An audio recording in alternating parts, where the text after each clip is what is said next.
అన్న ఎలా అనిపించింది మూవీ? చాలా బాగుందన్న కృష్ణమ్మ సినిమా. సత్యవర్ అయితే వన్ మ్యాన్ షో అని చెప్తా.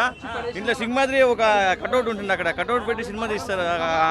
ఆ ఇది ఉంటుందన్నమాట, అక్కడ ఫైట్ జరుగుతుంది. అదైతే మామూలుగా లేదు. ఇంకా ఎన్టీఆర్ ఫ్యాన్స్కి అయితే ఇంక పండుగ అని చెప్తా. ఎన్టీఆర్ అన్న వచ్చినప్పుడు రెస్పాన్స్ ఎట్లుంది థియేటర్లో? బాగుందన్న, చాలా బాగుంది. ఎందుకంటే ఆ వైబ్ అనేది ఎప్పుడో చూసారు కదా, సింహాద్రి వైబ్, ఆ పోస్టర్లే కానీ ఆ డిజైన్ కానీ చాలా బాగా అనిపించింది. బాగున్నాయి సాంగ్స్, అంత ఒకటే రెండు ఉన్నాయి కానీ ఆ ఉన్న మాటకి చాలా బాగా తీస్తారు. ఆ బీజిఎం కూడా చాలా బాగా కొట్టారన్న. సినిమాకి వన్ మ్యాన్ షో అన్న, వన్ మ్యాన్ షో. అంటే ట్విస్ట్లు ఏమన్నా ఉన్నాయా?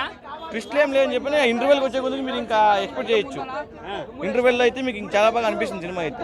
అంటే మిగతా క్యారెక్టర్లు కూడా ఎలా చేస్తారు? రాహుల్ రామకృష్ణ చాలా బాగా చేశారు. మన మిసల్ లక్ష్మణ్ అయితే ఆయన ఇంకా మామూలుగా చేయలేదు యాక్టింగ్ అయితే. ఆయన తెలిసింది ఆర్ఎక్స్ హండ్రెడ్ ఒక మంగళవారం ఒక తంత్రాలు చేశాడు కదా, దాన్ని మించి చేశాడు. ఒదిగిపోయారు అందరూ, చాలా బాగా చేశారన్న. అంటే సస్పెన్స్ ఏమన్నా అనిపించింది ఆ సినిమాలో? సస్పెన్స్ అంటే లాస్ట్కి వాళ్ళు ముగ్గురు చచ్చిపోతారు, అదే సస్పెన్స్.